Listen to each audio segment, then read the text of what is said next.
Every time you make a choice, you think you are the one making it. You are not. Your brain is a haunted house. It is filled with ancestral ghosts, childhood trauma, evolutionary biases, and invisible conditioning. You think you are the pilot of your life. You are just a passenger watching the screens, taking credit for the flight. The field of human psychology was not built purely to heal the broken. At its highest levels, it is the architectural blueprint of how to control the intact. Over the next 25 minutes, we are going to dismantle the human mind, piece by piece, theory by theory, from the pitch-black basement of the unconscious to the invisible strings of social compliance. By the time this timeline reaches the present day, you will realize how easily you have been programmed, and how effortlessly you can program others. Domain 1, the basement of the unconscious. In the late 19th century, a cigar-smoking neurologist in Vienna realized something that terrified the civilized world. Sigmund Freud looked at Victorian society with all its strict manners and polite conversations and saw a fragile theater. Beneath the floorboards of the conscious mind, he argued, lay a raging, blind, ravenous beast. He called it the id. The id does not care about morality. It does not care about your reputation. It wants pleasure. It wants dominance. And it wants it right now. But because acting on the id would get you killed or exiled, your mind builds a defense system, the ego and the superego, the polite masks you wear to work.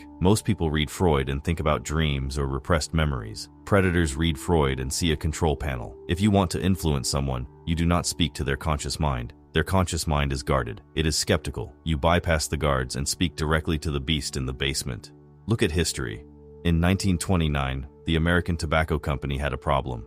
They were missing out on half their potential market because society deemed it entirely unacceptable for women to smoke in public. They hired a man named Edward Bernays. He was Sigmund Freud's nephew. Bernays did not write advertisements about how smooth the tobacco tasted. He did not appeal to logic. He looked at the unconscious desires of the American woman in the 1920s, the repressed desire for power, equality, and rebellion against a patriarchal society. During the Easter Sunday parade in New York City, Bernays hired a group of young, glamorous debutantes to march down Fifth Avenue.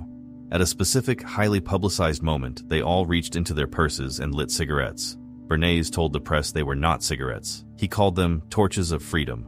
He tied a cylinder of toxic leaves to the deepest unconscious yearning of an entire demographic. Sales skyrocketed. Women weren't buying tobacco, they were buying emancipation. This is the first law of psychological architecture. People never want the object. They want the feeling the object temporarily satisfies. If you can identify the repressed hunger in the person sitting across from you, the need to feel important, the need to feel safe, the need to feel dangerous, you do not have to force them to do anything. You simply attach their hidden hunger to your desired outcome. They will walk into your trap and thank you for the privilege. But Freud only mapped the basement. What happens when the things locked in the basement manage to escape?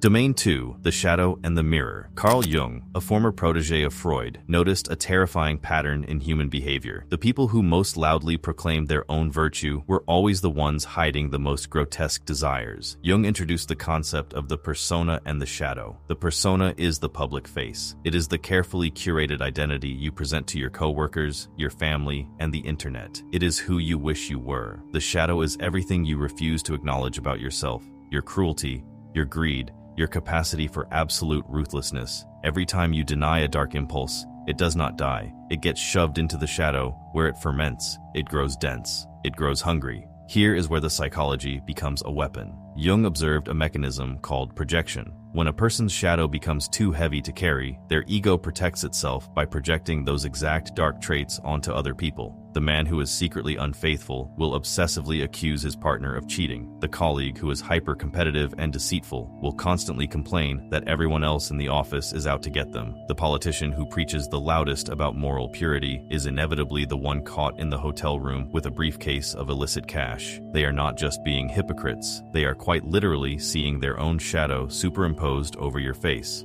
To a student of power, the shadow is a diagnostic tool. You never have to guess what a person is hiding. You simply have to listen to what they aggressively condemn in others. Their accusations are confessions. Robert Greene, in his analysis of human nature, notes that the most dangerous people in the world are those who believe they have no shadow. They believe they are purely good, Because they believe they are perfectly moral, they can justify doing absolutely anything to you. After all, if they are good and you oppose them, you must be evil. How do you defeat an opponent with a massive, unacknowledged shadow? You do not fight their persona. You poke the shadow. You apply subtle pressure to their insecurities. You let them lose their temper. You let the beast slip out in public. The moment the world sees the discrepancy between their holy mask and their monstrous reality, they destroy themselves. You don't have to lift a finger, but dealing with the unconscious requires finesse. What if you don't care about someone's childhood or their hidden desires? What if you just want to force them to comply right now using pure mechanical precision?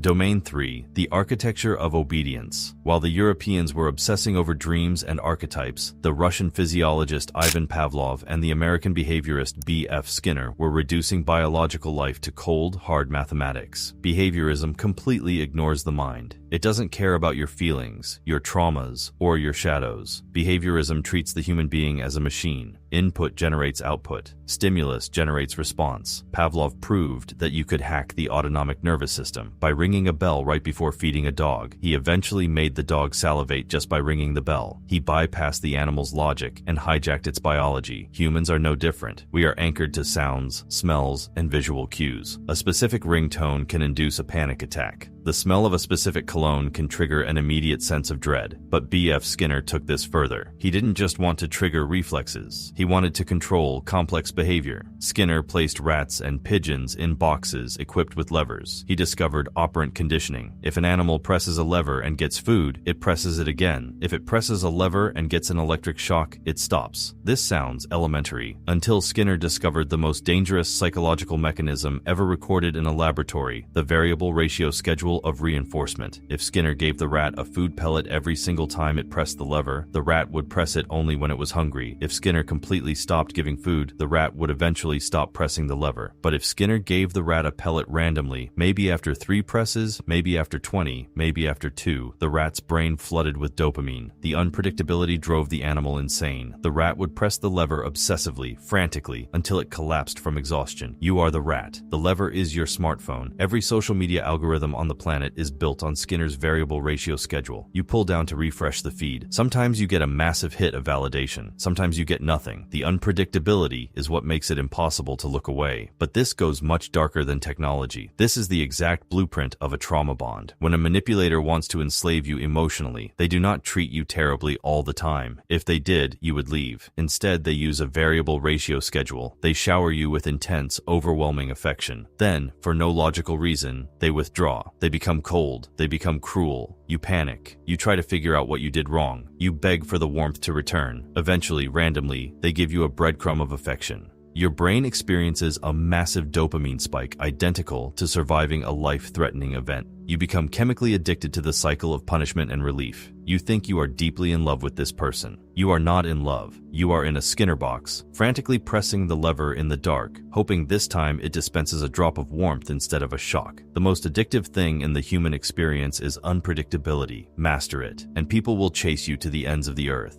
Fall for it, and you will lose your mind. But conditioning only works if the subject is motivated. How do you ensure the person you are conditioning actually needs what you are offering? Domain 4. The weaponization of need. In 1943, Abraham Maslow published A Theory of Human Motivation. He proposed that human needs are arranged in a strict hierarchy, like a pyramid. At the bottom are physiological needs: air, water, food, sleep. The second layer is safety, physical security, shelter, income. The third layer is love and belonging, friendship, intimacy, family. The fourth layer is esteem, respect, status, recognition. At the very peak is self-actualization, the desire to become the most that one can be. Maslow's rule was absolute. You cannot care about a higher level if a lower level is unmet. A man who is drowning does not care about his social status. A woman running from a predator does not care about her artistic potential. Therapists use this pyramid to help people build stable lives. Machiavellians use it to tear them down. If you want to control someone who is currently operating at the top of the pyramid, someone who is confident, independent, and self-actualized, you cannot influence them. They don't need you. So, you attack the foundation. You introduce a threat to their safety. You threaten their reputation, their job, or their physical environment. The moment their lower-level needs are compromised, their psychological architecture collapses downward. The confident, articulate individual regresses into a panicked, dependent child.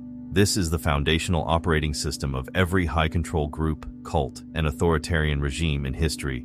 They do not start by changing your philosophy. They start by exhausting your physiology. They deprive you of sleep. They restrict your diet. They isolate you from your family, severing the third tier of belonging. Once your lower needs are completely stripped away, they step in and offer you a glass of water. They offer you a bed. They offer you a new family, and because you are starving, exhausted, and terrified, you accept their control as salvation. You do not need to be a cult leader to see this dynamic in action. Look at the corporate world. An abusive boss will routinely threaten your job security, the second tier of the pyramid, just before asking you to work a weekend for free. They destabilize your foundation so you accept their terms out of pure survival instinct.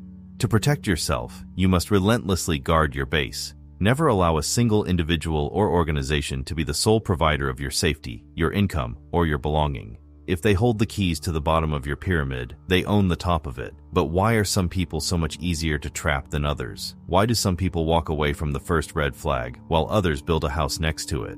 Domain 5. The Blueprints of Betrayal. To understand why adults tolerate manipulation, you have to look at how they survived infancy. In the mid-20th century, John Bowlby and Mary Ainsworth developed attachment theory. They wanted to know how early relationships with caregivers wire the brain for love and trust. Ainsworth designed an experiment called the strange situation. A mother brings her toddler into a room with toys. A stranger enters.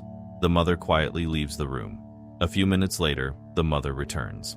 The psychologists were not interested in the child crying when the mother left. They were watching what the child did when the mother came back. The results mapped out the three distinct architectures of human vulnerability. If the mother was consistently responsive and caring at home, the child cried when she left, but was quickly comforted when she returned. This is secure attachment. These adults are the hardest to manipulate.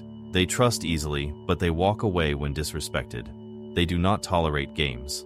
If the mother was inconsistent, sometimes smothering the child with affection, other times emotionally unavailable or angry, the child developed anxious attachment. When the mother returned, the child would cling to her, crying hysterically, but also push her away, angry that she left. They could not be soothed. If the mother was consistently cold, dismissive, or rejecting, the child stopped crying altogether. When the mother returned, the child ignored her, continuing to play with the toys, pretending they didn't care. Their heart rate monitor showed they were in a state of absolute terror, but their exterior was ice cold. This is avoidant attachment. Fast forward 25 years. These toddlers are now adults in the dating market. A skilled manipulator can identify an attachment style within 10 minutes of conversation. The anxious adult is terrified of abandonment. They over-explain. They text double, triple times. They need constant reassurance. A dark personality will exploit this by creating artificial distance, triggering the target's primal terror of being left alone, forcing the target to chase, beg, and submit just to restore contact. The avoidant adult is terrified of intimacy. They view closeness as a threat to survival. They build walls. A manipulator will exploit this by initially validating their need for independence, playing the chill partner, before slowly suffocating them, trapping them in a dynamic where the avoidant person feels constantly guilty for needing space. The most destructive dynamic in the human ecosystem is the anxious avoidant trap. The anxious person chases, which triggers the avoidant person to run, which triggers the anxious person to chase harder. It is a perpetual motion machine of misery. When you look at an adult desperately clinging to a toxic situation, you are not looking at an adult making a rational choice. You are looking at a terrified toddler staring at a closed door, hoping the parent finally comes back to soothe them. You cannot outthink your attachment style. You have to reprogram it, because if you do not know where your childhood wounds are, a predator will find them and use them as handles to steer you. Domain 6. The puppetry of the crowd. Up to this point in our timeline, we have analyzed the mind in isolation. We have looked at your unconscious, your conditioning, your trauma. But human beings rarely exist in isolation. We are social animals, and the moment you put a human being in a group or place them under an authority figure, the individual mind shuts down. Free will evaporates. In 1961, Stanley Milgram, a psychologist at Yale University, wanted to understand how ordinary German citizens could have participated in the Holocaust. Was there something inherently evil in the German population, or could you make anyone do it? He designed a machine, a large shock generator with switches labeled from 15 volts to 450 volts. The final switches were marked simply danger, severe shock, and XXX. Volunteers were told they were participating in a memory test. They were the teacher. In the next room, strapped to a chair with electrodes, was the learner, who, unknown to the volunteer, was an actor. Every time the learner got a question wrong, the teacher was instructed to press a switch, delivering a shock, increasing the voltage each time. At 150 volts, the actor in the next room would start screaming, demanding to be let out, complaining of a heart condition. At 300 volts, he would refuse to answer and scream in agony. At 330 volts, there was only dead silence. The implication was that the man was unconscious or dead. When the volunteers hesitated, a man in a gray lab coat standing behind them would calmly say, "The experiment requires that you continue." He had no gun. He had no power to fire them. He just had a clipboard and a calm voice. Before the experiment, psychiatrists predicted that less than 1% of the population, the statistical rate of psychopathy, would pull the switches all the way to 450 volts. They were wrong. 65% of ordinary people from all walks of life pulled every single switch, delivering what they believed were lethal electric shocks to a screaming stranger, simply because a man in a lab coat told them to. They sweated, they trembled, they begged to stop, but they kept pulling the switches. This is the banality of evil. If you create the right environment and project absolute authority, the vast majority of human beings will suspend their own moral compass and defer to yours. But what happens when an entire group commits to a delusion? A few years before Milgram, a psychologist named Leon Festinger infiltrated a doomsday cult in Chicago. The leader claimed to have received messages from aliens stating the world would end in a massive flood on December 21st, 1954. The cult members quit their jobs, gave away their money, and waited for the flying saucer to rescue them. Midnight passed. No aliens, no flood. Logically, the members should have realized they were scammed, felt foolish, and gone home.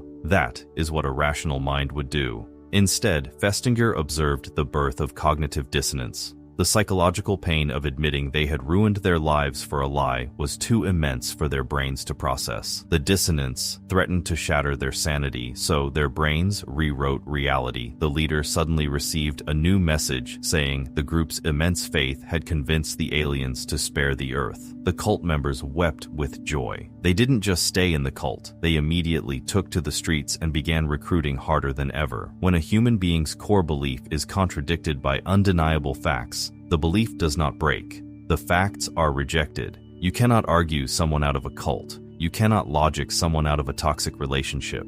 The more evidence you present to them that they are wrong, the tighter their brain will grip the delusion to protect them from the pain of being a fool. Robert Cialdini later codified these social vulnerabilities in his work on influence. He proved that human compliance is largely automated. If you do a small favor for someone, they feel an overwhelming, automated pressure to return it, the rule of reciprocity. If you can get someone to agree to a tiny, insignificant request, they will subconsciously alter their self-image to align with that action, making them drastically more likely to agree to a massive request later, the rule of commitment. We are not independent thinkers. We are nodes in a social network running on ancient software designed to keep the tribe intact, which brings us to the actual machinery of human thought. Domain 7.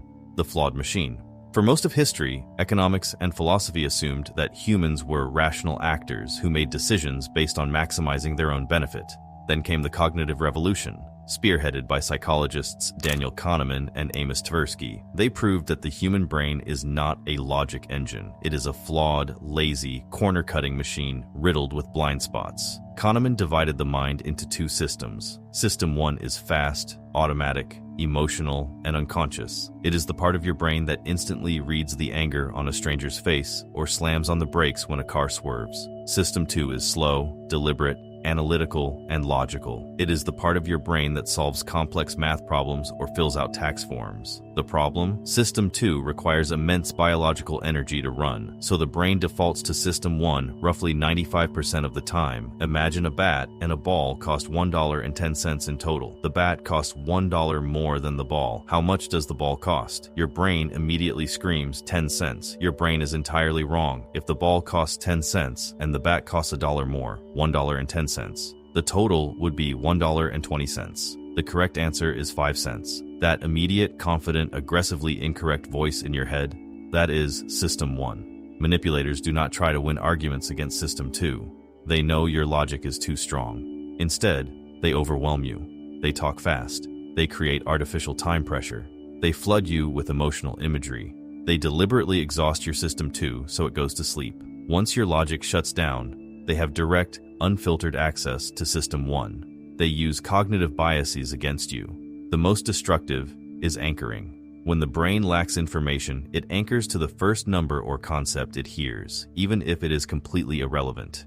If a car salesman tells you a vehicle usually sells for $50,000, but he can give it to you for $35,000, your brain anchors to the 50. You feel like you are winning. You feel like you negotiated a victory. You do not realize the car is only worth $20,000. They set the frame, and you negotiated inside the cage they built for you. Your memory is not a video recording. It is a Wikipedia page, and you are not the only one with editing privileges. Domain 8, the animal agenda. As psychology moved into the late 20th century, scientists stopped looking at the software of the mind and started looking at the hardware. They looked back thousands of years. Evolutionary psychology, championed by figures like David Buss, stripped away the poetry of the human condition and replaced it with brutal biological math. We are Pleistocene apes wearing suits, holding supercomputers, navigating concrete jungles. Our brains evolved on the African savanna, solving problems related to survival, status, and reproduction. Every complex human behavior, no matter how noble or sophisticated it appears, can be reduced to an evolutionary imperative.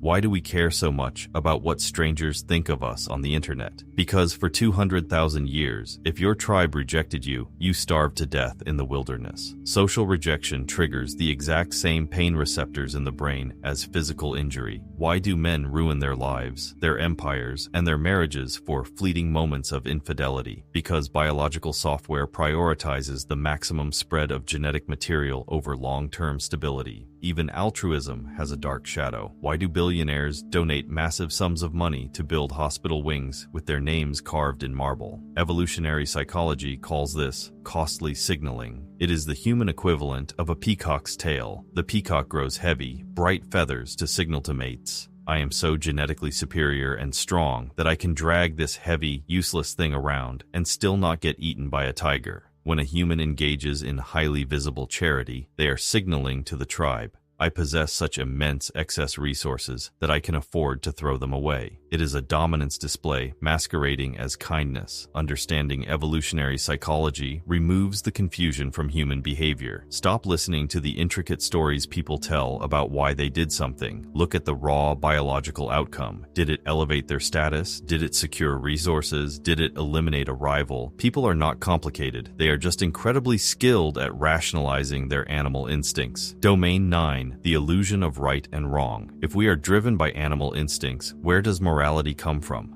Why do we have such violent disagreements about politics, religion, and justice? Enter Jonathan Haidt and moral psychology.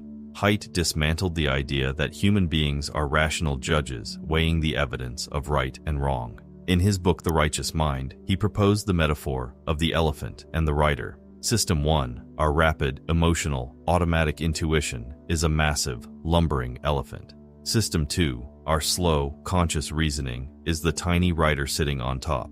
The rider thinks he is in charge. He holds the reins. But if the 6-ton elephant gets spooked and wants to go left, the rider has absolutely no physical ability to stop it. So, what does the rider do? To avoid looking powerless, the rider invents a brilliant, logical explanation for why going left was actually his idea all along. This is how human morality works. We do not use logic to arrive at our moral conclusions. We experience an immediate, visceral, emotional reaction to something, the elephant leans, and then our intellect scrambles to build a logical argument to justify the emotion. The writer writes the PR statement. This is why political and moral debates are entirely useless. You are arguing with the writer. You are presenting facts, statistics, and logic to the PR department. But the PR department doesn't make the decisions. If you want to change someone's mind, you do not use facts. You change their emotional environment. You speak to the elephant. You use a story, an image, a metaphor that triggers empathy, disgust, or fear. Once the elephant turns, the writer will automatically write a new logical justification for the new direction. You can make a human being justify absolutely anything, so long as you make them feel the right emotion first. Domain 10, the code of the individual. We have mapped the unconscious, the social strings, the cognitive flaws, and the biological hardware, but we are left with one final variable, the specific shape of the person standing in front of you. Modern personality psychology relies on the Big Five model, known by the acronym OCEAN: openness, conscientiousness, extroversion, agreeableness, and neuroticism. Every human being is a unique combination of these 5 sliders, and every trait is a vulnerability. Highly agreeable people cannot tolerate conflict. They prioritize harmony over truth. To control them, you don't need to threaten them. You just need to act slightly disappointed. The threat of social friction will make them fold immediately. Highly neurotic people experience negative emotions intensely. They see threats everywhere. To control them, you manufacture an external crisis, validate their paranoia, and position yourself as their only safe harbor. Highly conscientious people are obsessed with rules, order, and duty. To trap them, you simply wrap your demands in bureaucratic procedure or moral obligation. They will work themselves to death just to ensure the checklist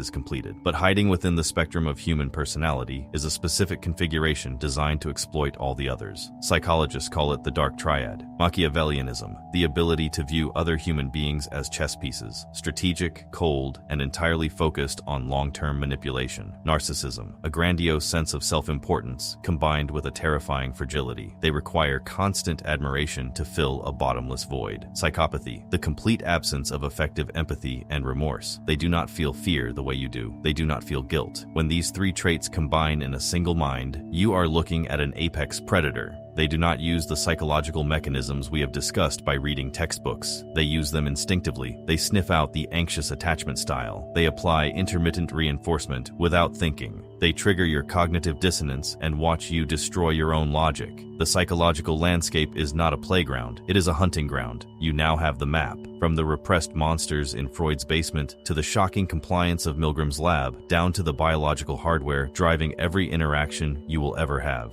You can look back at your past and finally see the mechanics of the traps you fell into. The variable rewards that kept you addicted, the cognitive dissonance that kept you blind, the artificial scarcity that made you beg for scraps. This knowledge is heavy. It strips away the comforting illusion that people are generally rational and operate with clean motives, but it replaces that illusion with something infinitely more valuable: vision. When you can see the strings, no one can pull them. The question is no longer why people behave the way they do. The question is what you are going to do with the blueprint. You can use it to build walls, to finally recognize the quiet tactics used against you in boardrooms, relationships, and digital spaces. Or you can use it to pull a few strings of your own. Either way, you will never look at a conversation the same way again. If this opened your eyes, understand, this is only what I can show publicly. There are videos I cannot upload for everyone. There are aspects of dark psychology that I simply cannot discuss publicly on YouTube without being censored or demonetized. The algorithm suppresses the most powerful information. Those exist behind the join button. If you're still here, you're not like the others. Subscribe if you haven't. But if you want what's hidden, click the join button and step into the architect level. You will unlock exclusive, uncensored videos that dive into the deepest parts of the human psyche. Most won't. That's the point.